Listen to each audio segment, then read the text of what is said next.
애 떨어진 게 무슨 대수야? 꾀병 그만 부리고 오늘 고추 10포대는 채워. 수술한 지 사흘, 겨우 하열이 멎은 제 발치로 시어머니가 흙 묻은 장갑을 던졌습니다. 맑은 공기 마시고 땀 흘리면 그게 힐링이지. 열심히 해. 그늘 평상에 드러누워 아이스 커피를 마시던 남편은 그 말만 남기고 게임에 빠졌습니다. 차 키를 빼앗기고 지갑도 약도 없이 저는 그 밭에 갇혔습니다.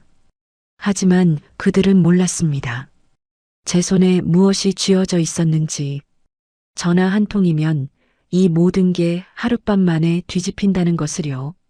이야기 시작 전 저희 채널을 구독해 주시면 오늘 하루 큰 행운이 가득하시길 빌겠습니다. 오늘의 사연 시작합니다. 그날 아침 저는 아직 몸을 제대로 가누지도 못했습니다.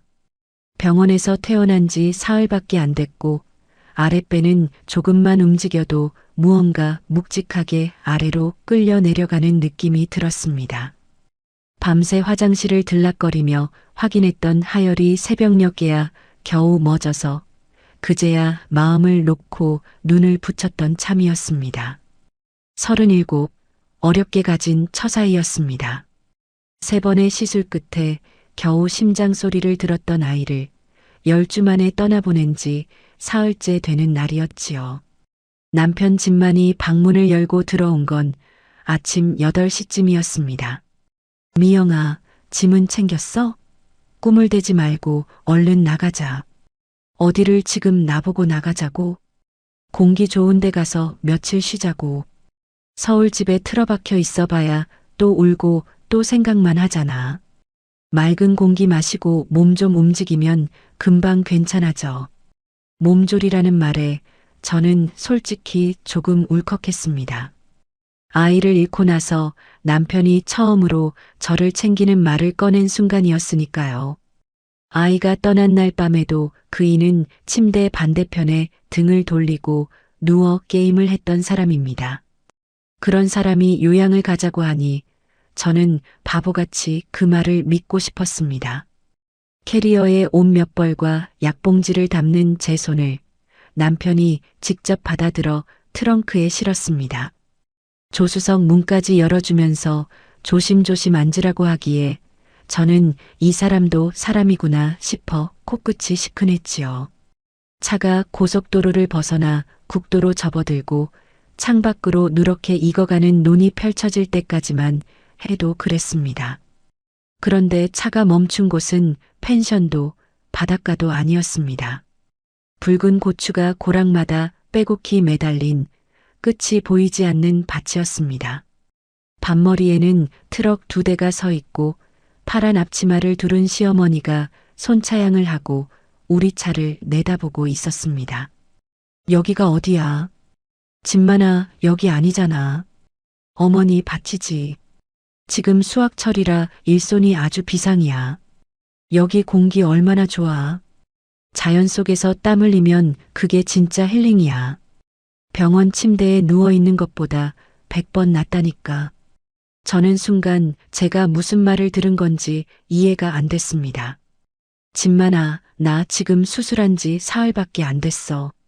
어젯밤에도 피가 났어. 당신이 그걸 몰라? 에이, 이제 멎었다며.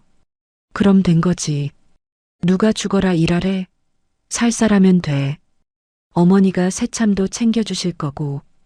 당신도 너무 자기 몸만 생각하지 말고 좀 움직여. 말문이 막혔습니다. 저는 곧장 차 키로 손을 뻗었습니다. 이건 아니다.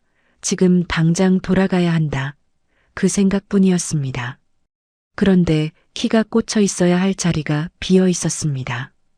키 어디 있어? 나 서울 갈래. 지금 당장 줘. 미영아, 또 왜 이래? 사람들 다 보는데 창피하게 굴지 마. 남편이 제 손목을 거칠게 잡아챘습니다. 힘없이 끌려가는 제 눈앞으로 시어머니가 앞치마 주머니를 툭툭 두드리며 다가왔습니다. 차 키는 이미 그 주머니 속에 들어가 있었습니다. 언제 남편이 건넸는지도 몰랐습니다. 두 사람은 처음부터 저를 여기 붙잡아둘 작정이었던 겁니다. 왔냐? 얼굴은 멀쩡하네. 일 못할 얼굴은 아닌데? 시어머니는 며느리 얼굴은 쳐다보지도 않고 대뜸 제 발치에 흙 묻은 빨간 코팅 장갑 한 켤레와 녹슨 호미를 던졌습니다. 어머니, 저 정말 몸이 안 좋아요. 이제 막 수술하고 온 사람이에요. 애 떨어진 게 뭐 대단한 일이라고 온 집안이 내 눈치 봐야 하니? 요즘 여자들은 조금만 아프면 다 죽는 소리야. 꾀병 그만 부리고 오늘 할당량 10포대는 채워. 그리고 사람 10명 밥도 해야지.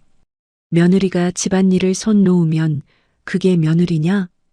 대수롭지 않다는 듯 내뱉는 말투에 저는 온몸에 힘이 빠졌습니다. 애가 떨어졌다니. 제가 지운 것도 아니고 그렇게 애타게 지키고 싶었던 아이가 저 혼자 떠난 건데 그 상실을 두고 저 사람은 무슨 대수냐고 하고 있었습니다. 어머니, 지금 그 말씀은 선을 넘으셨어요. 됐고, 말대꾸할 힘 있으면 저기 오른쪽 고랑부터 따. 빨간 것만 따. 파란 거 섞이면 감 떨어져. 내 몸보다 그게 더 급해. 시어머니는 제 캐리어를 낚아채더니 트럭 짐칸으로 휙 던져버렸습니다. 약봉지가 든 가방이었습니다. 하루 3번 챙겨 먹어야 하는 약이 그 안에 있었는데 그렇게 흙바닥 짐칸으로 처박히는 걸 보면서도 저는 아무 말도 하지 못했습니다. 몸이 말을 듣지 않았거든요. 남편은 어땠느냐고요. 그이는 이미 저만치 반머리로 걸어가고 있었습니다.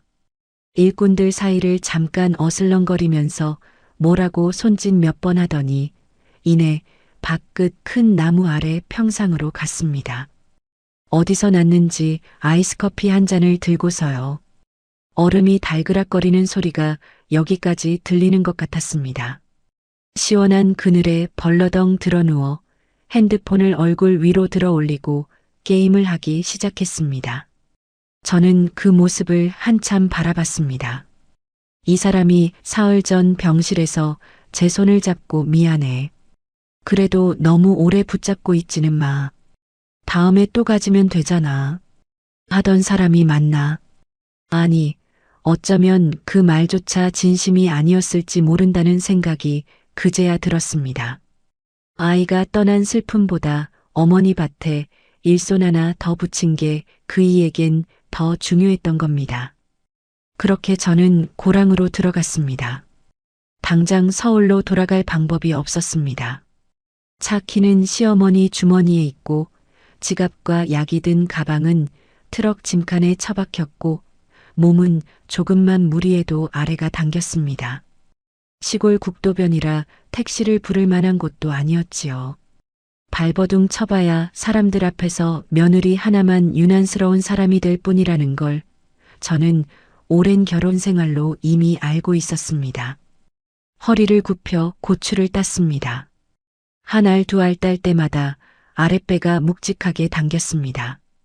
이마에서 흐른 땀이 눈으로 들어가 따가웠지만 장갑이 흙투성이라 닦을 수도 없었습니다. 가을볕이라는데도 고랑 안은 바람 한 점 없이 푹푹 쪘습니다. 고추 냄새가 매워 코가 아리고 조금만 서 있어도 눈앞이 하얗게 번졌습니다. 수술 자리가 아직 아물지도 않았는데 이렇게 몸을 써도 되는 건지 겁이 났습니다. 병원에서는 최소 일주일은 무거운 것 들지 말고 안정을 취하라고 했으니까요. 하지만 시어머니는 제가 조금이라도 허리를 펴면 어김없이 반머리에서 소리를 질렀습니다. 거기 뭐해? 벌써 허리 펴? 반 포대도 못 채워놓고 쉬는 꼴은 참 빠르다. 정오가 다 되어 겨우 3포대를 채우고 저는 고랑 끝 좁은 그늘에 주저앉았습니다. 물 한 모금이 간절했습니다. 시어머니가 다가오기에 물통인 줄 알았는데 내미는 건 쉰내가 코를 찌르는 막걸리 주전자였습니다. 이거라도 마셔. 일할 때는 이게 약이야. 젊은 것이 유난 떨지 말고 한 모금 넘겨. 어머니, 저는 약 먹어야 해서 술은 못 마셔요. 제 몸 더 망가지면 안 돼요. 까다롭기는 안 먹으면 말고 몸 아픈 건 내 사정이고 일은 일이지. 주전자를 도로 툭 내려놓는 소리를 들으며 저는 흙 묻은 손등으로 눈가를 눌렀습니다. 눈물이 나려는 걸 참았습니다. 여기서 울면 정말 지는 것 같았거든요. 무거운 포대를 질질 끌어 밭둑에 올려놓고 다시 고랑으로 돌아가려는데 시어머니가 저를 불러 세웠습니다. 밥 해야지. 사람들 점심. 10명 되니까 넉넉히 해. 국은 팔팔 끓이고 반찬 모자라다는 소리 나오면 내 얼굴에 먹칠이야. 일도 못하고 밥도 못하면 며느리라고 데리고 있을 이유가 뭐가 있니? 그러고는 시아버지와 남편을 불러 셋이서 나란히 안채로 들어갔습니다. 잠시 뒤 에어컨 실외기 도는 소리가 웅웅 울렸습니다. 창문 너머로 얼핏 보니 세 사람은 시원한 안방에 자리를 잡고 문을 닫았습니다. 저는 가스불 앞에 섰습니다. 수술한 몸으로 하열이 겨우 멎은 몸으로 15명분 국을 끓이고 있었습니다. 땀이 국솥으로 뚝뚝 떨어질 것 같아 자꾸 고개를 돌렸습니다. 손이 떨렸습니다. 배가 당겨서인지 화가 나서인지 아니면 서러워서인지 저도 알 수 없었습니다. 그런데 이상하게도 그 순간 마음 한구석이 오히려 차분해지기 시작했습니다. 울고 소리 지르고 발버둥 쳐봐야 소용없다는 걸 저는 그 뜨거운 부엌에서 깨달았습니다. 이 사람들은 며느리가 우는 것쯤은 눈 하나 깜짝 안 할 사람들이었으니까요. 그렇다면 제가 해야 할 일은 우는 게 아니었습니다. 가스불 앞에서 국을 젓다가 저는 앞치마 주머니 속 핸드폰을 슬쩍 만졌습니다. 배터리가 얼마나 남았는지 저는 화면을 켜 조용히 확인했습니다. 무언가 잘못됐다는 건 이미 알았습니다. 다만 아직은 그게 얼마나 깊고 얼마나 더러운 뿌리를 가진 잘못인지까지는 몰랐을 뿐입니다. 그날 오후 창고 뒤에서 우연히 듣게 될 이야기가 제 남은 결혼의 마지막 미련마저 태워버릴 거라는 것도요. 국이 팔팔 끓어오르고 있었습니다. 저는 불을 줄이고 밥상을 차리러 마당으로 나섰습니다. 밥상을 차려 마당으로 나르는데 저는 그제야 이 밭에서 일하는 사람들의 얼굴을 제대로 봤습니다. 오전 내내 저와 같은 고랑에서 허리를 굽히던 사람들이었습니다. 10명쯤 됐는데 가까이서 보니 하나같이 우리나라 사람이 아니었습니다. 얼굴이 볕에 새까맣게 그을렸고 말을 걸어도 서로 눈치만 볼 뿐 대답이 없었습니다. 밥상을 내려놓자 허겁지겁 달려들어 밥을 퍼먹는 모습이 마치 오래 굶은 사람들 같았습니다. 한 사람이 물을 더 달라기에 부엌으로 들어갔다가 저는 물통을 들고 밭 뒤편으로 돌아갔습니다. 큰 비닐하우스가 세 동쯤 나란히 서 있었는데 앞쪽은 고추를 말리는 덕장처럼 꾸며놨지만 안쪽으로 들어갈수록 공기가 이상했습니다. 사람 냄새, 쉰 음식 냄새, 곰팡이 냄새가 뒤섞여 코를 찔렀습니다. 하우스 가장 안쪽에는 낡은 컨테이너가 여러 개 겹겹이 들어차 있었습니다. 문이 반쯤 열린 컨테이너 하나를 저는 무심코 들여다봤습니다. 창문도 없는 좁은 철제 상자 안에 얇은 매트가 다닥다닥 깔려 있고 빨래가 줄에 걸려 있었습니다. 낮에 밭에서 일하던 사람들이 밤에는 여기서 먹고 자며 지낸다는 걸 저는 그제야 두 눈으로 확인했습니다. 에어컨도 없이 한여름 비닐하우스 안철판 상자에서 말입니다. 가슴이 서늘해졌습니다. 시아버지가 30억짜리 농장을 물려준다고 늘 자랑하던 그 부가 어떤 사람들의 등을 밟고 쌓인 것인지 어렴풋이 짐작이 갔습니다. 정식으로 들어온 사람들이 이런 데서 지낼 리가 없었으니까요. 저는 물통을 밭머리에 놓아두고 돌아 나오는 길에 핸드폰을 꺼냈습니다. 손이 떨렸지만 컨테이너가 늘어선 하우스 안쪽과 매트가 깔린 내부를 몇 장 찍어 두었습니다. 왜 그랬는지는 저도 모르겠습니다. 그냥 이건 남겨둬야 한다는 생각이 들었습니다. 나중에 이 모든 게 거짓말처럼 느껴질 때 내가 헛것을 본 게 아니라는 증거가 필요할 것 같았습니다. 사진 몇 장을 찍고 앞치마 주머니에 핸드폰을 넣는데 뒤에서 인기척이 났습니다. 거기서 뭘 그렇게 훔쳐보고 서 있나? 시아버지 태성이었습니다. 뒷짐을 지고 서서 며느리를 위아래로 훑어보는 눈빛이 곱지 않았습니다. 물 갖다 드리러 온 거예요. 물은 핑계고 쓸데없이 뒤나 캐고 다니는 거겠지. 내 이럴 줄 알았어. 집안에 사람 하나 잘못 들이면 꼭 이렇게 탈이 난다니까. 시아버지는 삿대질을 하며 목소리를 높였습니다. 애를 뱄으면 똑바로 품고 있다가 잘 낳아서 대를 이어야지. 그것 하나 제대로 못해서 온 집안 기운을 다 망쳐놔. 우리 집안에 이런 재수 없는 일은 없었어. 자네 들어오고부터야. 애를 잃은 게 며느리 탓이라는 말이었습니다. 그것도 며칠 전에 아이를 떠나보낸 사람 앞에서요. 저는 입술을 깨물었습니다. 여기서 대들면 밥상 한복판에서 며느리가 시아버지한테 대드는 그림이 될 뿐이라는 걸 저는 알고 있었습니다. 죄송합니다.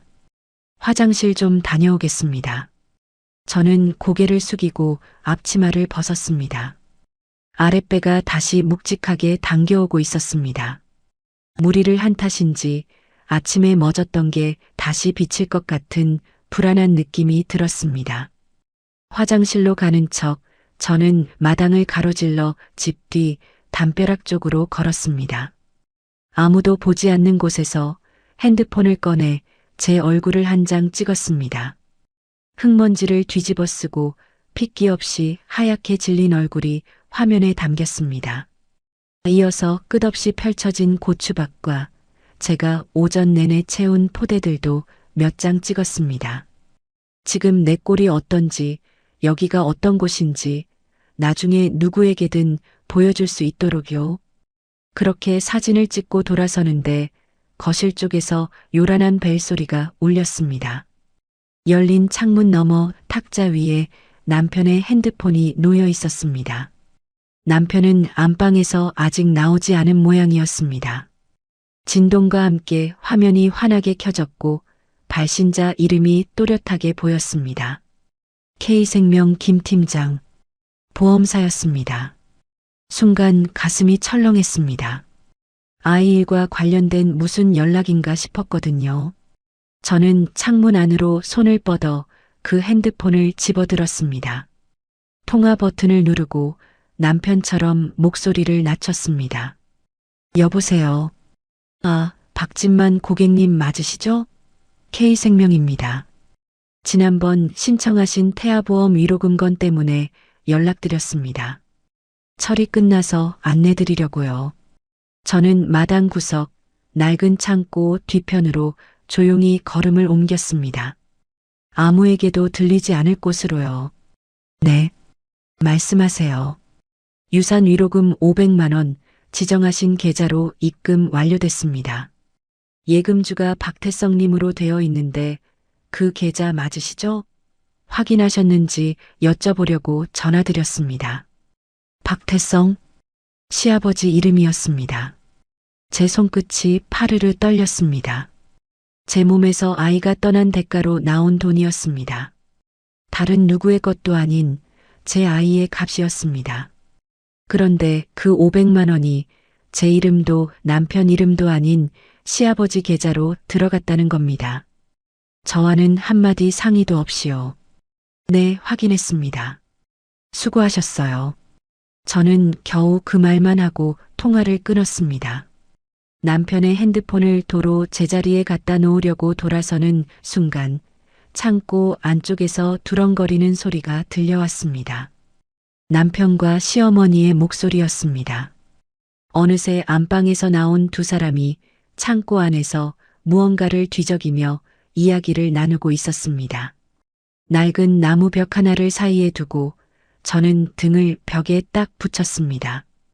엄마, 그 500 들어왔대요? 진짜 들어온 거 맞죠?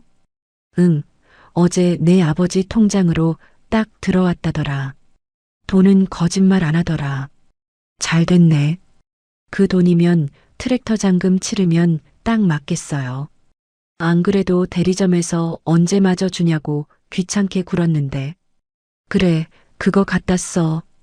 어차피 그냥 굴러 들어온 돈인데 묵혀서 뭐하니. 남편의 목소리가 이어졌습니다. 웃음기까지 섞여 있었습니다. 근데 미영이한테는 말 안 하는 게 낫겠죠? 알면 또 자기 돈이네, 애 돈이네 하면서 질질 짤 텐데. 당연히 입 다물어야지. 걔가 알아서 뭐하니. 어차피 지가 지운 애값인데. 솔직히 말해서 애 떨어진 게 이렇게 돈이 될 줄 누가 알았냐. 아주 쏠쏠하다, 쏠쏠해. 저는 숨을 멈췄습니다. 지가 지운 애 떨어진 게 돈이 되니 쏠쏠하다. 제 아이를, 제 몸을 갈라 겨우 만난 그 아이를 두 사람은 트랙터 잔금 정도로 이야기하고 있었습니다. 그리고 남편은 한때 제가 사랑했던 그 남자는 어머니의 그 말에 낄낄 웃고 있었습니다. 이상하게도 눈물이 나지 않았습니다. 며칠 전만 해도 저는 이 결혼을 어떻게든 지켜보려고 했습니다. 아이를 잃은 슬픔을 함께 견디다 보면 이 사람도 정신을 차리지 않을까, 예전으로 돌아가지 않을까 그런 미련이 있었습니다. 그런데 창고 벽 너머에서 흘러나온 몇 마디에 그 미련이라는 것이 촛불 꺼지듯 사그라들었습니다. 남은 건 오히려 서늘할 만큼 또렷한 정신이었습니다. 저는 앞치마 주머니에서 제 핸드폰을 꺼냈습니다. 떨리는 손가락으로 녹음 버튼을 눌렀습니다. 화면에 시간이 흘러가기 시작하는 걸 확인하고 저는 핸드폰을 벽 쪽으로 살며시 붙였습니다. 두 사람의 목소리가 파일 안에 차곡차곡 담기고 있었습니다. 트랙터만이냐? 올해 비료값도 나가고 인건비도 나가고 돈 들어갈 때가 한두 군데가 아닌데 그 500이 아주 딱 맞게 들어왔어. 며느리 하나 들였더니 이런 돈도 생기네. 그러게요. 이번에 몸 좀 괜찮아지면 또 반일시키면 되죠. 밖에서 사람 쓰는 것보다 낫잖아요. 밥값도 안 들고 며느리 하나 잘 들여서 몸 풀리면 또 반일시키고. 저는 그 말을 마지막까지 다 녹음했습니다. 두 사람의 발소리가 창고 반대편으로 멀어지고 나서야 녹음을 멈추고 파일을 저장했습니다. 파일 이름이 화면에 뜨는 걸 보면서 저는 벽에서 천천히 등을 뗐습니다. 손이 아직 떨리고 있었지만 머릿속은 오히려 맑았습니다. 이 사람들은 저를 며느리로 들인 게 아니었습니다. 값싸게 불일 일손 하나 필요할 때마다 돈이 나오는 통장 하나로 여기고 있었던 겁니다. 아이의 죽음조차 그들에겐 쏠쏠한 수입이었습니다. 저는 앞치마를 도로 두르고 아무 일 없었다는 듯 마당으로 걸어 나왔습니다. 아랫배가 다시 묵직하게 당겨왔고 무언가 아래로 비치는 불안한 느낌이 또렷해지고 있었습니다. 몸은 무너지고 있었지만 저는 웃는 낯으로 빈 밥그릇을 걷었습니다. 지금 당장은 아무것도 할 수 없었습니다. 차 키도 없고 몸도 성치 않고 사방이 저 사람들 편인 이곳에서요. 하지만 밤은 반드시 옵니다. 그리고 저에게는 오늘 밤 전화를 걸어야 할 사람이 있었습니다. 설거지를 마치고 나오면서 저는 밤머리에 세워진 남편의 트럭을 슬쩍 바라봤습니다. 짐칸에는 아침에 시어머니가 던져넣은 제 캐리어가 아직 그대로 실려 있었습니다. 저 안에 지갑과 약 그리고 제가 챙겨야 할 몇 가지가 들어 있었습니다. 해가 뉘엿뉘엿 기울고 있었습니다. 해가 산등성이로 넘어갈 무렵 저는 밤머리에 세워진 트럭 쪽으로 걸어갔습니다. 일꾼들이 하나둘 하우스 뒤편 컨테이너로 사라지고 시부모와 남편은 다시 안채로 들어간 참이었습니다. 마당에 사람이 없는 틈을 타 저는 트럭 짐칸에 처박혀 있던 캐리어를 조심스럽게 끌어내렸습니다. 무거운 걸 들면 안 되는 몸이라 바퀴를 굴려 소리나지 않게 조수석 문까지 옮겼습니다. 다행히 조수석 문은 잠겨 있지 않았습니다. 저는 캐리어를 발밑에 밀어넣고 몸을 낮춰 조수석에 올라탔습니다. 그리고 안에서 문을 잠갔습니다. 딸깍 하는 소리가 유난히 크게 들렸습니다.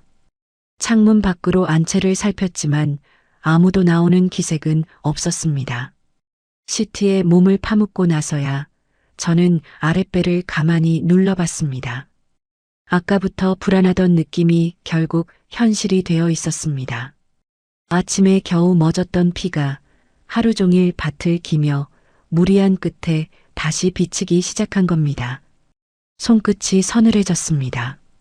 병원에 가야 한다는 걸 알면서도 저는 지금 이 차에서 나갈 수도 없는 처지였습니다. 차 키는 여전히 시어머니 앞치마 속에 있었으니까요. 저는 떨리는 손으로 핸드폰을 꺼냈습니다. 가장 먼저 떠오른 사람은 큰오빠 민재였습니다. 중장비 대여업을 하는 오빠는 어려서부터 막내인 저를 끔찍이 아꼈습니다. 통화 버튼을 누르고 귀에 대는데 신호가 2번 가기도 전에 오빠가 받았습니다. 미영아. 이 시간에 무슨 일이야? 목소리 왜 그래? 목소리를 듣는 순간 참았던 것이 왈칵 올라왔습니다. 하지만 저는 이를 악물고 최대한 차분하게 말했습니다. 여기서 울면 오빠가 판단을 그르칠 것 같았거든요. 오빠 나 지금 시댁 밭이야. 힐링 가자고 해서 따라왔는데 요양은커녕 고추밭에 세워놓고 하루 종일 일을 시켰어. 뭐? 너 수술한 지 며칠이나 됐다고. 그 집 사람들 제정신이야? 그게 다가 아니야. 나 지금 차 안에 숨어 있어. 나가려고 했는데 차 키를 뺏겼어. 시어머니가 앞치마에 넣고 안 줘. 집만이는 나 못 가게 막고. 수화기 너머에서 오빠의 숨소리가 거칠어지는 게 느껴졌습니다. 곧이어 굵은 욕설이 한바탕 쏟아졌습니다. 저는 조용히 다음 말을 이었습니다. 오빠 나 지금 아침에 멎었던 피가 다시 비쳐. 하루 종일 무리해서 그런가 봐. 순간 오빠가 뚝 말을 멈췄습니다. 그러더니 목소리가 확 낮아졌습니다. 화를 억누르고 무엇부터 챙겨야 하는지 아는 사람의 목소리였습니다. 미영아, 내 말 똑바로 들어. 지금 피가 계속 나는 거야? 아니면 조금 비치는 정도야? 조금 비치는 정도. 계속 쏟아지는 건 아니야. 알았어. 그럼 지금은 절대 움직이지 마. 몸 세우지도 말고 가만히 있어. 밤중에 그 시골길에서 병원 간다고 나섰다가 저것들이랑 몸싸움 나면 더 큰일 난다. 조금이라도 더 심해지면 바로 전화해. 한 번만 더 참지 말고. 알았지? 응. 오빠가 갈게. 민호도 부를 거야. 지금 당장 들이닥치면 저 인간들이랑 붙어서 내 몸부터 위험해져. 밤새 준비해서 동트기 전에 장비 싣고 들어갈 거야. 내가 너 꺼내줄게. 그때까지 문 절대 열지 마. 남편이든 시어머니든 누구든 열지 마. 알겠지? 저는 고개를 끄덕이다가 오빠가 볼 수 없다는 걸 깨닫고 겨우 대답했습니다. 응, 오빠.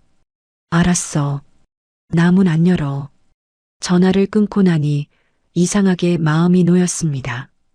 이제 혼자가 아니라는 사실이 무너져가던 저를 붙들어 세웠습니다. 그런데 문득 창고 뒤에서 들었던 대화가 떠올랐습니다. 그 500만 원으로 트랙터 잔금을 치른다던 말. 그리고 미영이 돈이네 뭐네 할 텐데 하며 웃던 남편의 목소리.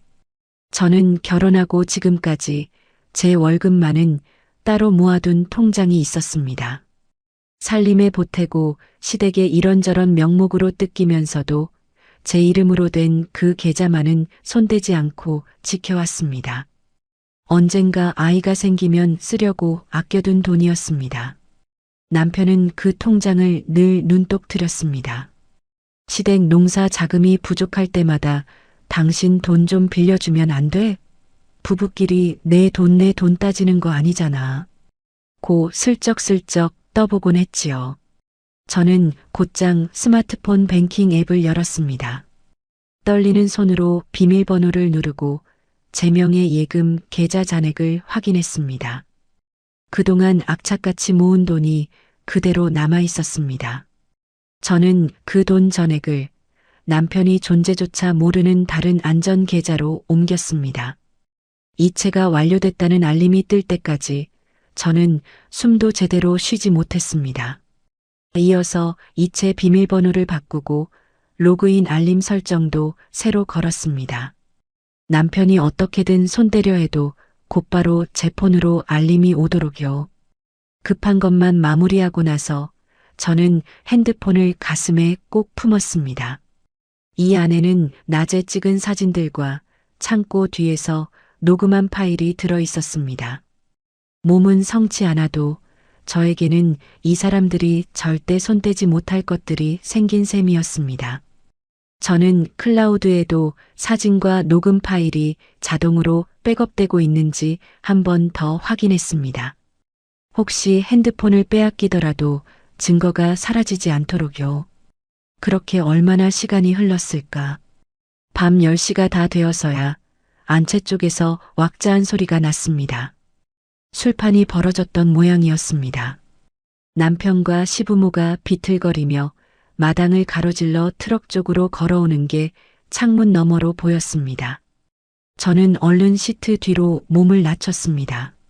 하지만 이미 늦었습니다. 남편이 조수석 유리창에 얼굴을 바짝 들이댔습니다. 너 여기 있었어? 야, 김미영. 숨어 있으면 내가 못 찾을 줄 알았어? 문 열어. 남편은 창문을 부술 듯이 두드렸습니다.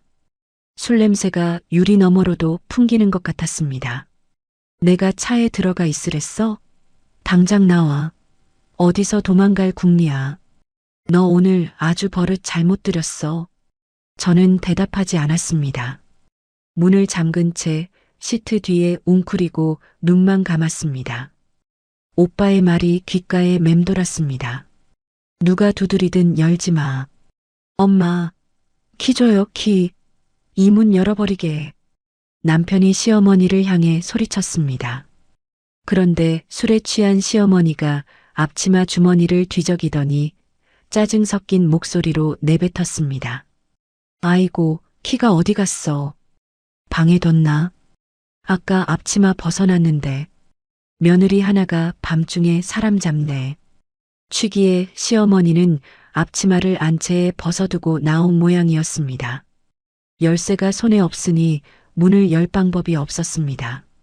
남편은 한참을 씩씩거리며 창문을 두드리다가 결국 술기운에 욕만 퍼붓고 물러났습니다. 내일 아침에 보자, 너. 감히 어디서 남편한테 문을 잠가. 내일은 그냥 안 넘어가.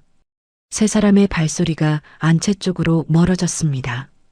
저는 그제야 참았던 숨을 길게 내쉬었습니다. 심장이 미친 듯이 뛰고 있었습니다.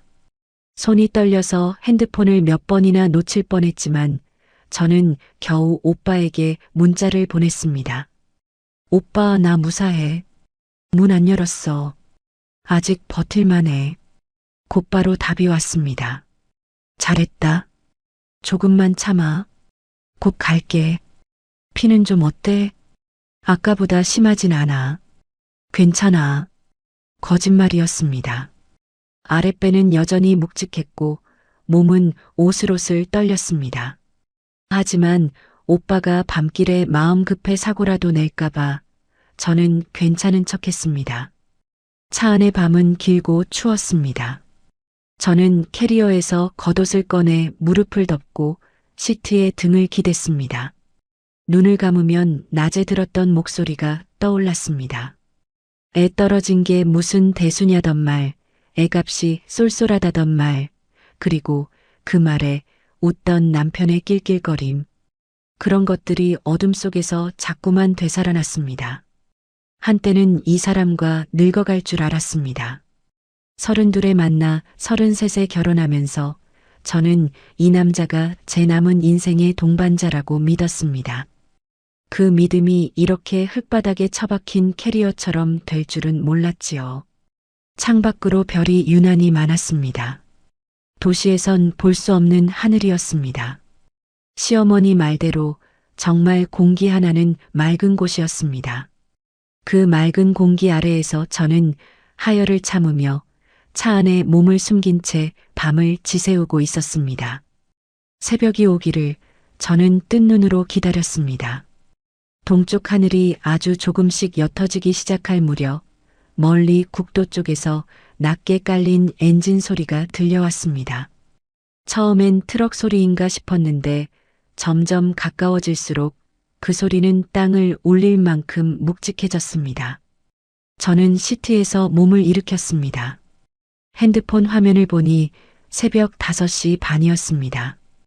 흙먼지를 일으키며 농장 입구 쪽으로 다가오는 거대한 그림자 2개가 흐릿한 여명 속에 서서히 모습을 드러내고 있었습니다.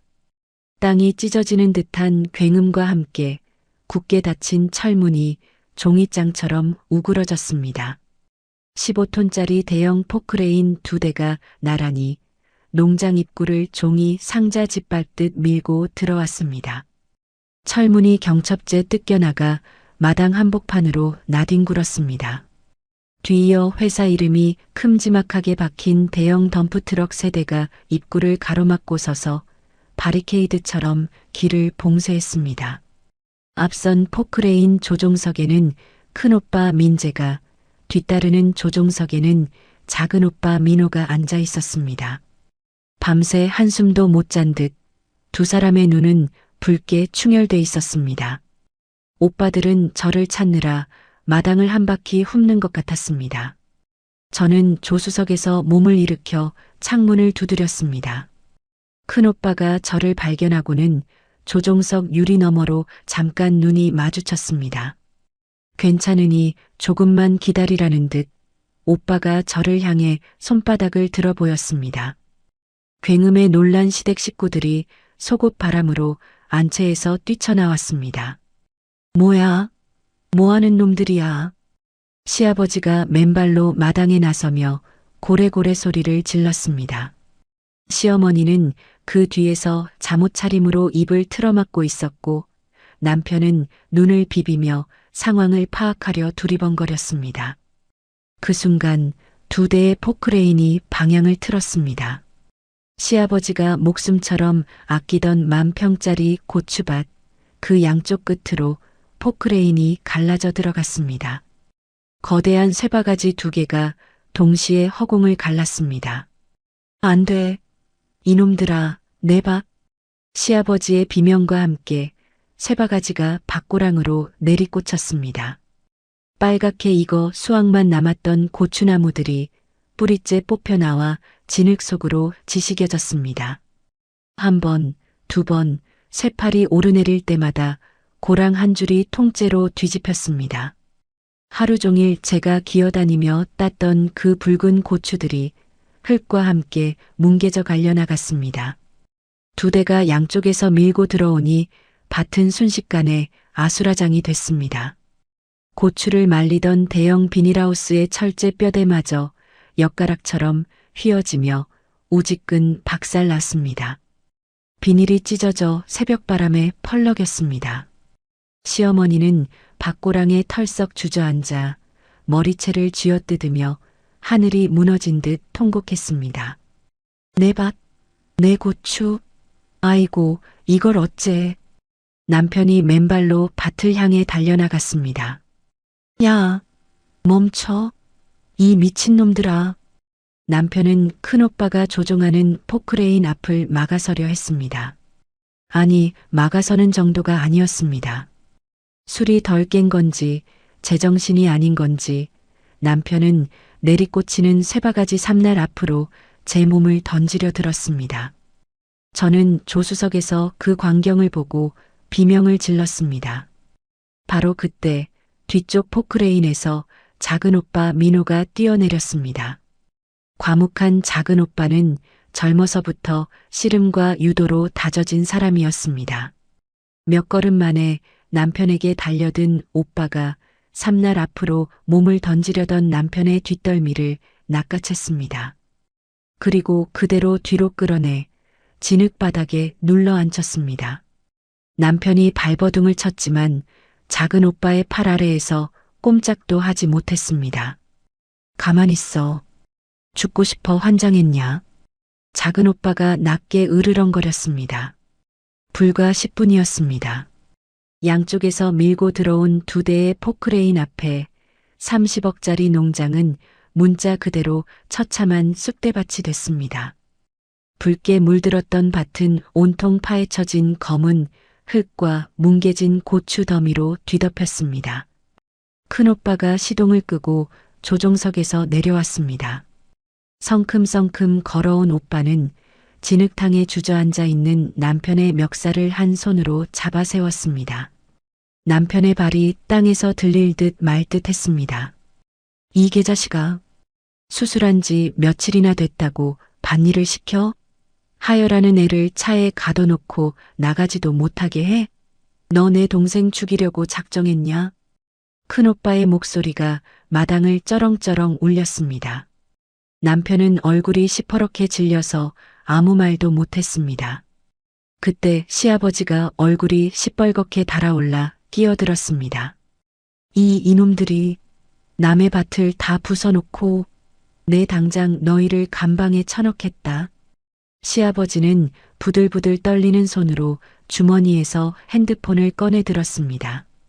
그런데 두 오빠는 물러서기는커녕 오히려 가슴을 쫙 폈습니다. 신고하세요.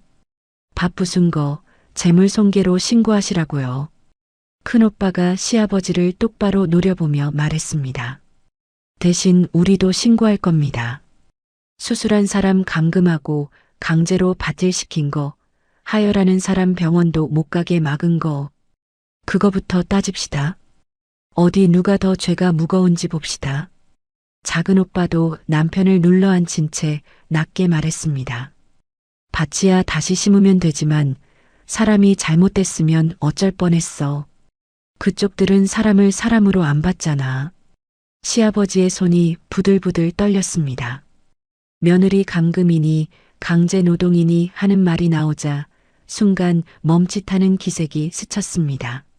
하지만 밭이 갈아엎어진 걸 보는 순간 다시 눈이 뒤집힌 모양이었습니다. 시아버지는 독을 품고 112를 눌렀습니다. 여보세요. 경찰이죠. 여기 깡패들이 포크레인 2대로 우리 농장을 다 때려 부수고 있어요. 빨리 좀 와주세요. 사람도 잡아가요. 수화기에 대고 침을 튀기며 소리치는 시아버지를 큰오빠는 팔짱을 낀 채 가만히 지켜봤습니다. 말리지도 않았습니다. 오히려 잘됐다는 듯한 표정이었습니다. 저는 그때까지도 그 표정의 의미를 다 알지 못했습니다. 시아버지가 신고를 하는 사이 큰오빠가 트럭 쪽으로 걸어왔습니다. 미영아, 오빠 왔다. 문 열어. 저는 안에서 잠금을 풀었습니다. 문이 열리자마자 큰오빠가 저를 조심스럽게 살폈습니다. 흙먼지를 뒤집어 쓴 얼굴, 핏기 없이 하얗게 질린 입술, 겉옷으로 배를 감싼 모습을 보고 오빠의 눈시울이 붉어졌습니다. 많이 아팠지. 미안하다. 오빠가 더 빨리 못 와서. 오빠는 저를 아기한 듯 조심스럽게 안아들었습니다. 저는 그제야 참았던 눈물이 흘렀습니다. 밤새 이를 악물고 버텼던 것이 오빠 품에서 한꺼번에 무너졌습니다. 작은 오빠가 남편을 진흙탕에 그대로 두고 다가와 입고 있던 겉옷을 벗어 제 어깨에 덮어줬습니다. 춥지? 다 끝났어. 이제 집에 가자. 두 오빠는 저를 덤프트럭 뒷좌석에 뉘었습니다. 큰오빠가 어디서 났는지 핫팩을 꺼내 제 손에 쥐어줬습니다. 오빠들은 이런 상황까지 미리 생각해두고 온 모양이었습니다. 저는 핫팩을 배에 대고 옆으로 누웠습니다. 시아버지는 여전히 밭 한가운데서 발을 구르며 통곡하고 있었습니다. 시어머니는 뭉개진 고추 더미를 두 손으로 걸어 모으며 울부짖었고 남편은 진흙투성이가 된 채 넋이 나간 표정으로 주저앉아 있었습니다. 어제까지만 해도 며느리한테 10포대를 채우라며 호통치던 사람들이었습니다. 그런 사람들이 지금은 부서진 밭 앞에서 넋을 놓고 있었습니다.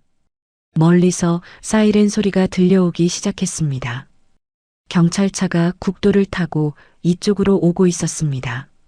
시아버지의 신고를 받고 출동하는 모양이었습니다. 저는 트럭 뒷좌석에 누워 점점 가까워지는 그 사이렌 소리를 가만히 들었습니다. 이상하게도 저는 조금도 겁이 나지 않았습니다. 시아버지는 오빠들을 잡아가라고 경찰을 불렀겠지요. 하지만 저는 알고 있었습니다. 이 밭에 무엇이 숨겨져 있는지, 저 하우스 뒤 컨테이너 안에서 밤을 지새우는 사람들이 어떤 사람들인지, 그리고 제 핸드폰 안에 그 모든 것이 담긴 사진이 있다는 것도요. 사이렌 소리가 점점 크게 다가왔습니다. 시아버지는 오빠들을 손가락질하며 경찰을 향해 달려나갈 준비를 하고 있었습니다. 자기가 부른 그 경찰이 도대체 무엇을 파헤치게 될지는 꿈에도 모른 채 말입니다. 저는 창밖으로 붉은 경광등이 농장 입구로 미끄러져 들어오는 것을 바라봤습니다. 경찰차 세 대가 요란한 사이렌을 울리며 부서진 철문 안으로 미끄러지듯 들어왔습니다. 붉은 경광등이 새벽 마당을 어지럽게 물들였습니다. 경찰들이 차에서 내리기가 무섭게 시아버지가 맨발로 달려가 그들 앞에 무릎을 꿇다시피 주저앉았습니다. 경찰관 양반, 저놈들이요. 저 깡패들이 우리 밭을 다 때려 부쉈어. 30억짜리 농장을 하룻밤에 저렇게 만들어놨다니까. 시아버지는 갈아엎어진 밭과 오빠들을 번갈아 손가락질했습니다. 침을 튀기며 소리치는 통에 경찰들도 처음엔 상황을 파악하느라 이리저리 둘러봤습니다. 파헤쳐진 밭, 뒤집힌 철문, 포크레인 2대. 겉보기엔 명백한 재물손괴 현장이었으니까요. 경찰관 하나가 수첩을 꺼내며 큰오빠에게 다가섰습니다. 선생님, 이 장비 운전하셨습니까? 신고가 들어와서요. 일단 상황 좀 확인하겠습니다. 큰오빠는 순순히 고개를 끄덕였습니다.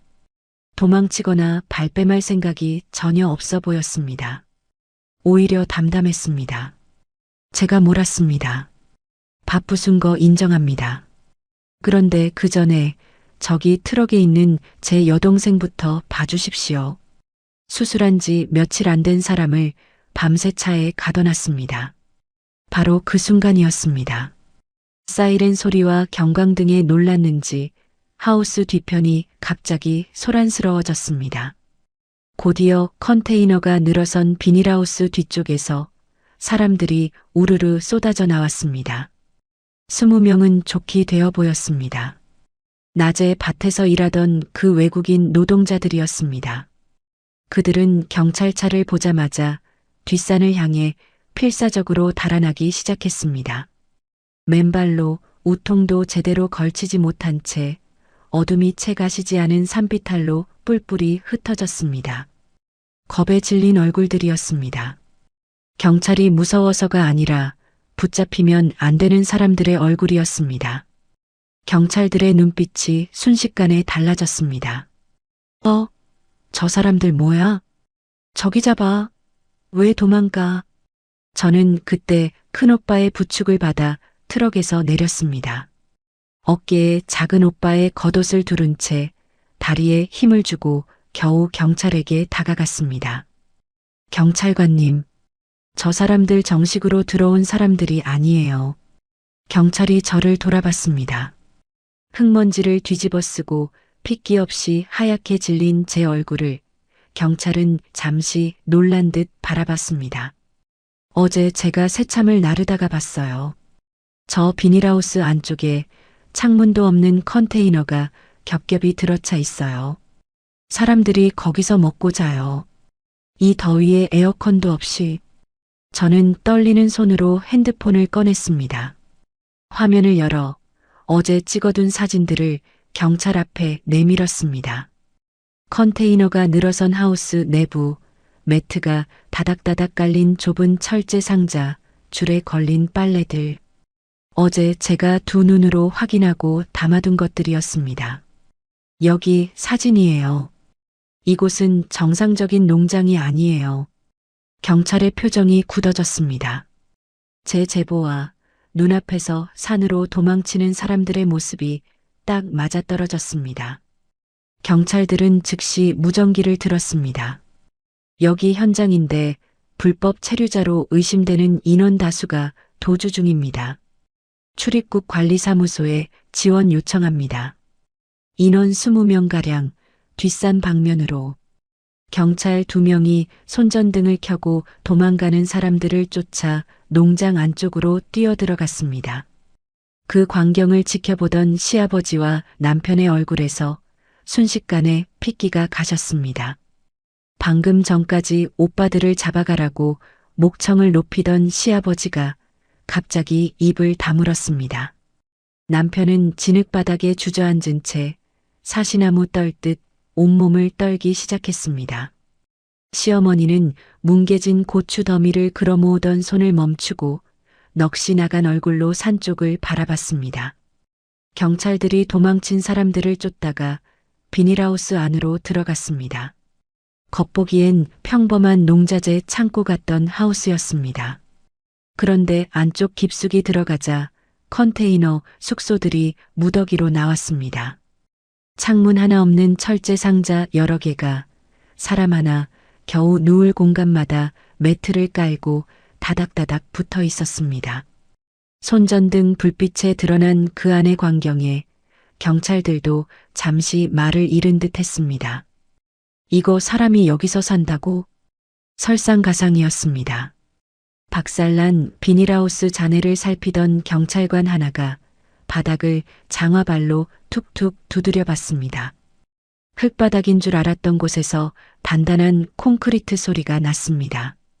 경찰관이 허리를 굽혀 잔해를 걷어냈습니다. 두꺼운 콘크리트가 넓게 깔려 있었습니다.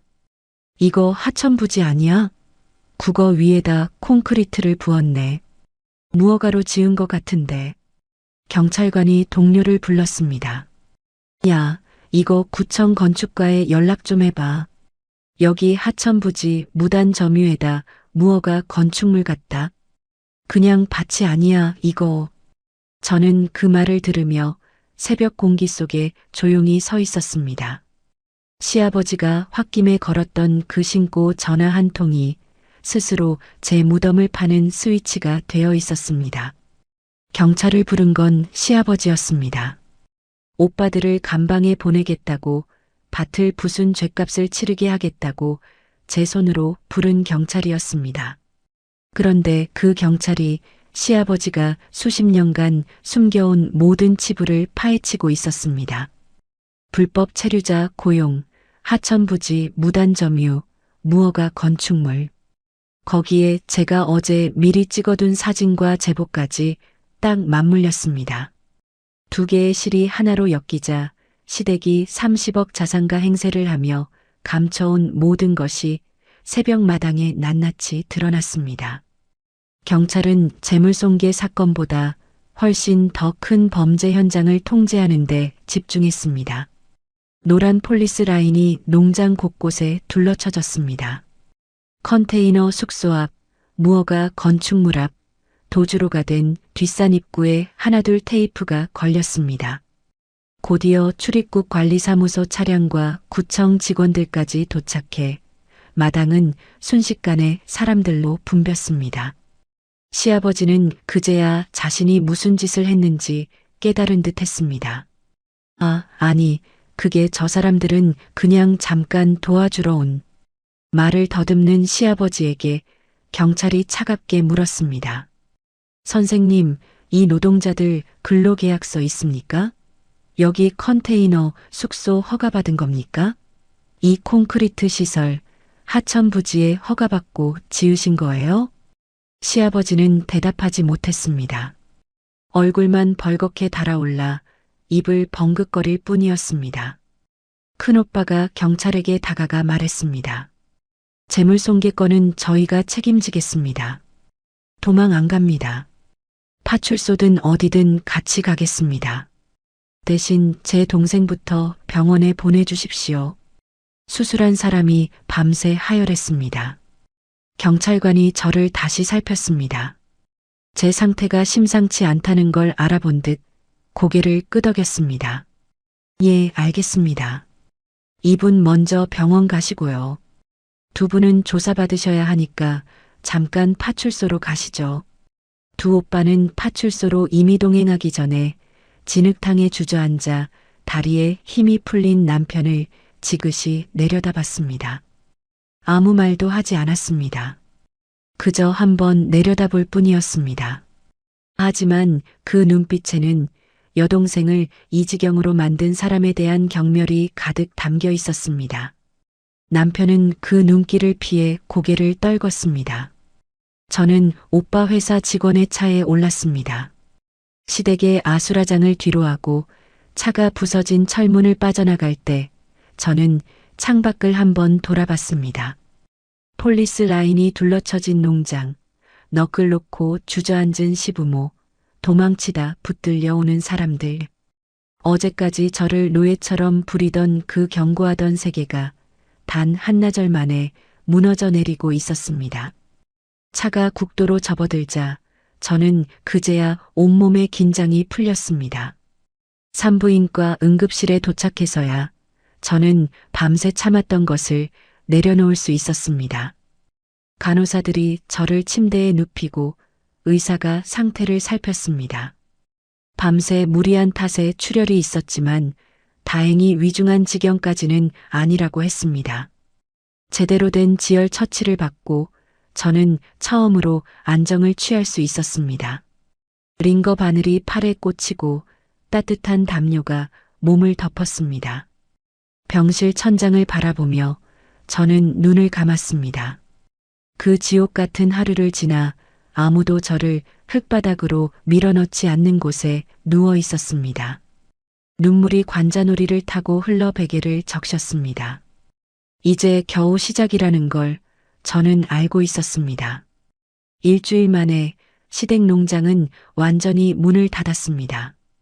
구청과 환경청, 출입국 관리사무소가 합동으로 단속을 나왔고 폴리스 라인이 거칠 새도 없이 폐쇄 조치가 내려졌습니다. 30억 자산가 행세를 하던 그 견고한 세계가 제 열흘도 안 되어 껍데기만 남았습니다. 저는 몸을 추스르며 병원에서 소식을 하나씩 전해 들었습니다. 두 오빠는 재물손괴로 조사를 받았습니다. 밭을 갈아엎은 것은 명백한 사실이었으니까요. 벌금과 합의금을 물어야 했습니다.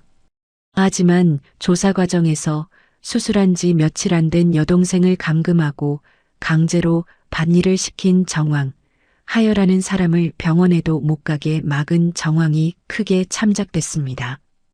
결국 두 오빠는 집행유예와 벌금 수준으로 마무리됐습니다. 판사도 사람이었던 겁니다. 반면 시아버지는 달랐습니다. 불법 체류자 고용, 하천부지 무단 점유, 무허가 건축물. 혐의가 줄줄이 엮였습니다. 어느 것 하나 가벼운 게 없었습니다. 시아버지는 결국 수갑을 차고 유치장에 수감됐습니다. 오빠들을 감방에 보내겠다며 제 손으로 부른 경찰에게 정작 자신이 끌려간 셈이었습니다. 두 오빠가 배상한 고추밥 보상금은 시댁에 날아든 고지서 앞에서는 그야말로 새 발에 피었습니다. 무허가 건축물 철거 명령과 함께 2억 원 규모의 이행강제금이 부과됐습니다. 하천 부지를 원상 복구하는 비용, 밀린 세금까지 줄줄이 나왔습니다. 남편은 그 돈을 마련하려고 다급하게 은행을 돌아다녔습니다. 땅을 담보로 대출을 받으려 했지요. 하지만 불법 농장으로 적발된 땅은 담보 가치가 휴지 조각이 되어 있었습니다. 어느 은행도 남편에게 돈을 빌려주지 않았습니다.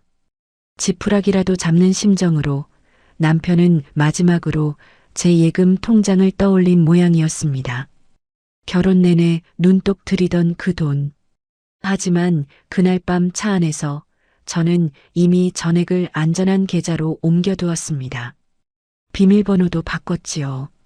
남편은 옛 비밀번호로 몇 번이나 로그인을 시도했던 모양이었습니다. 그때마다 제 폰으로 알림이 왔으니까요. 남편은 텅 빈 잔액과 바뀐 비밀번호를 확인하고서야 마지막 희망마저 사라졌다는 걸 깨달았을 겁니다. 몸을 추스른 저는 큰오빠가 소개해준 변호사를 만났습니다. 감정에 휩쓸리지 않고 저는 하나씩 절차를 밟아 나갔습니다. 이혼 소장을 준비하고 위자료를 청구하고 재산 분할을 신청했습니다. 남편 명의로 된 자산에는 가압류를 걸었습니다. 변호사는 제가 가져온 증거들을 보고 놀란 눈치였습니다. 위로금이 시아버지 계좌로 빼돌려진 정황, 창고 뒤에서 녹음한 대화, 밭에서 찍은 사진들, 그리고 뜻밖의 자료도 하나 더 있었습니다. 농장 이웃 중 한 사람이 그날 밭에서 벌어진 일을 멀리서 지켜보고 영상으로 남겨두었던 겁니다.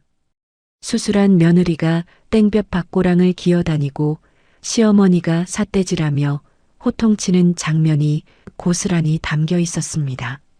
소식을 들은 이웃이 수소문 끝에 제게 그 영상을 건네주었습니다. 오랫동안 시댁 사람들이 어떻게 사람을 부리는지 보다 못했던 분이었습니다. 증거는 차고 넘쳤습니다. 이혼과 재산 분할에서 저는 흔들림 없이 유리한 위치에 서 있었습니다. 그러던 어느 저녁 제가 머물던 친정집 앞이 소란스러워졌습니다. 남편과 시어머니가 찾아온 겁니다. 두 사람은 현관문을 부서져라 두드렸습니다. 미영아, 문 좀 열어봐. 우리 좀 살려줘. 응? 남편의 목소리는 며칠 전과 딴판이었습니다. 진흙탕에 주저앉아 너클 놓았던 사람이 이제는 애원하고 있었습니다. 시어머니도 문틈에 대고 사정했습니다. 예, 미영아. 그동안 내가 뭐 잘못한 게 있으면 다 사과할게. 응? 우리가 이러다 길바닥에 나앉게 생겼다. 한 번만 도와줘. 저는 문을 열지 않았습니다. 대신 현관 인터폰 스피커를 켰습니다. 그리고 미리 준비해둔 녹음 파일을 재생했습니다. 창고 뒤에서 담아둔 그날의 대화였습니다. 그 500으로 트랙터 잔금 치르면 딱 맞겠다. 그래, 갖다 써. 어차피 놀리는 돈인데. 미영이한테는 말 안 하는 게 낫겠죠? 당연하지. 어차피 지가 지운 애값인데. 애 떨어진 게 이렇게 돈이 될 줄 누가 알았냐. 쏠쏠하네 아주. 복도에 두 사람의 목소리가 쩌렁쩌렁 울려 퍼졌습니다. 문 앞에 선 남편의 얼굴이 새하얗게 질렸습니다. 자신들이 며칠 전 창고 안에서 킬킬거리며 나눈 대화가 이렇게 고스란히 남아있을 줄은 몰랐던 거지요. 남편은 수치심에 고개를 푹 숙였습니다. 문제는 소리가 우리 집 현관만 울린 게 아니라는 것이었습니다. 저녁 시간 복도를 지나던 이웃들이 하나둘 걸음을 멈췄습니다. 열린 창문 너머로 앞집 뒷집 사람들이 무슨 일인가 내다봤습니다. 애 떨어진 게 돈이 되어 쏠쏠하다는 목소리가 온 복도에 퍼져나갔습니다. 시어머니는 이웃들의 따가운 시선을 견디지 못하고 결국 다리에 힘이 풀려 복도 바닥에 털썩 주저앉았습니다. 체면이라면 누구보다 중히 여기던 사람이었습니다. 며느리에게 새참을 강요하고 자기는 에어컨 방에 숨으면서도 남들 눈에는 부잣집 안주인으로 보이고 싶어 하던 사람. 그런 사람이 자기 입으로 내뱉은 말 앞에서 이웃들의 손가락질을 받으며 주저앉아 있었습니다. 저는 체인 락을 건 채 현관문을 조금만 열었습니다. 문틈으로 두꺼운 서류 봉투 하나를 남편의 발치로 던졌습니다. 이거 받아. 안에 다 들었어. 남편이 떨리는 손으로 봉투를 열었습니다. 이혼 소장과 위자료 청구서. 아이를 잃은 그날 제가 화장실 핑계를 대고 나와 직접 찍은 고추밭 사진. 그리고 이웃이 건네준 땡볕밭에서 벌어진 학대 정황이 담긴 영상 캡처들. 남편의 손이 봉투 안에서 부들부들 떨렸습니다. 봉투 맨 아래에는 통지서 한 장이 더 들어 있었습니다.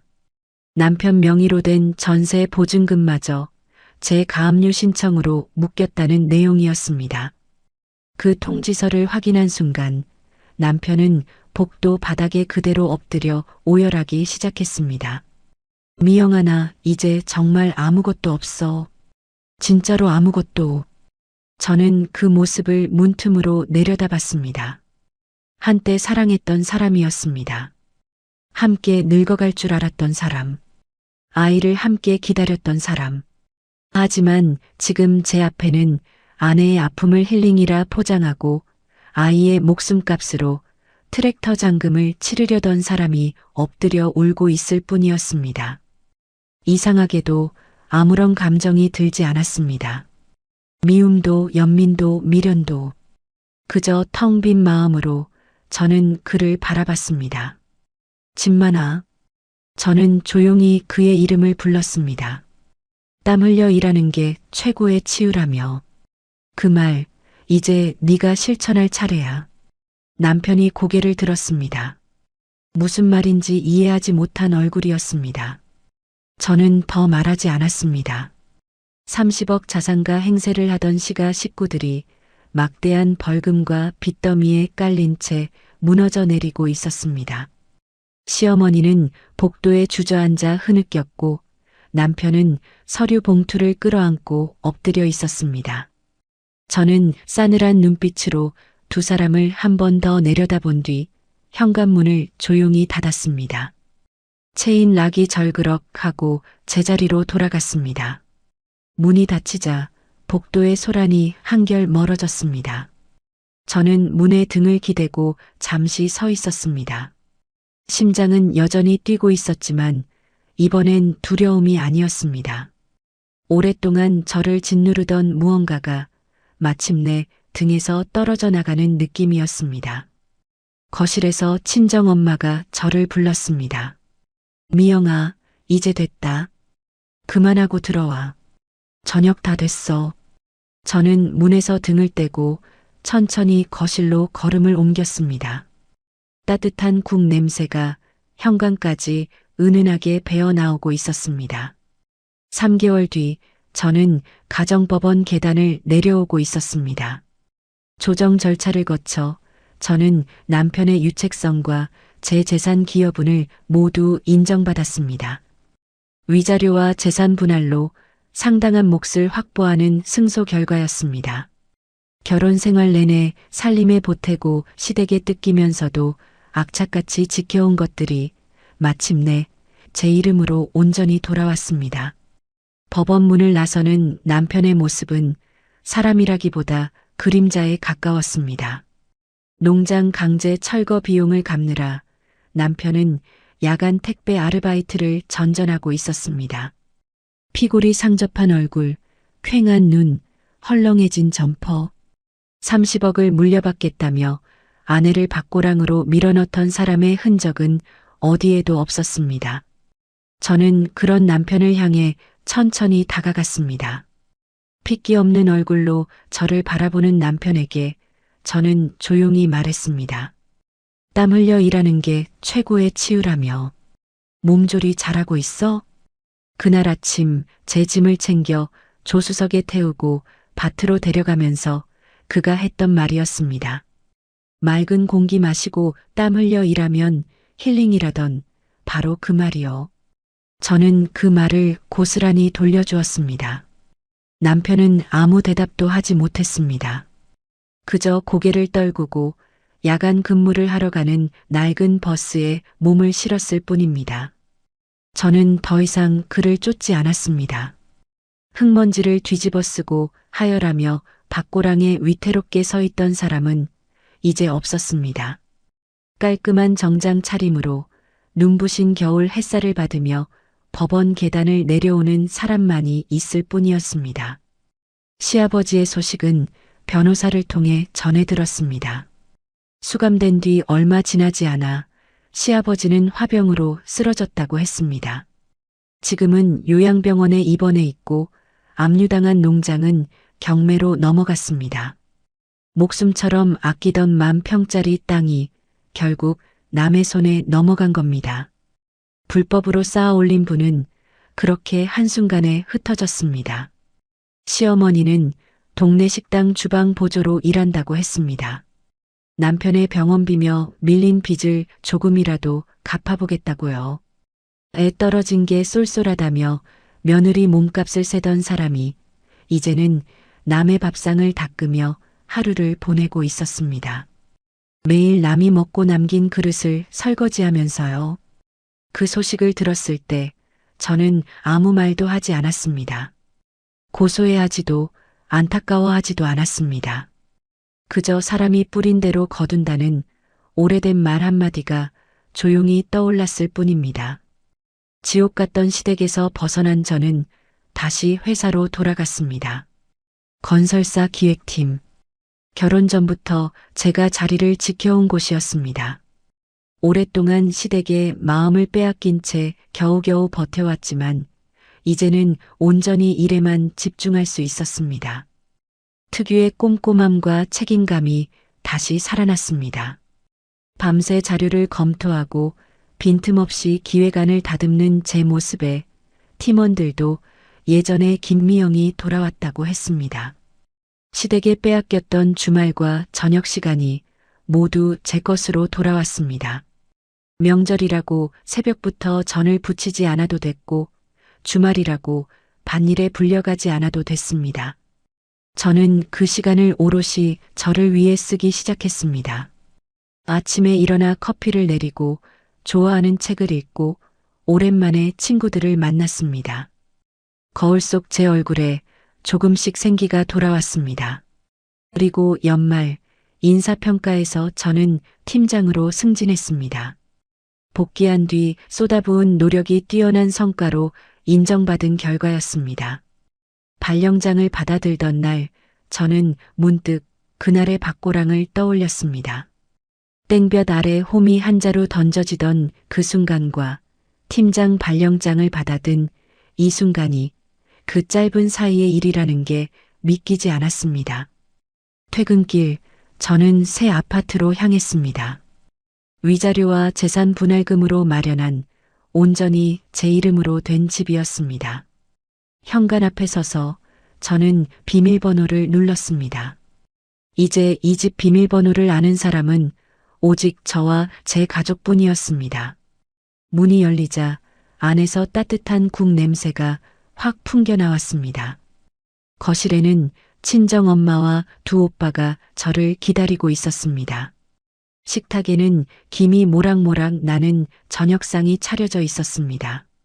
저를 위해 미리 와서 상을 받은 겁니다. 우리 팀장님 오셨네.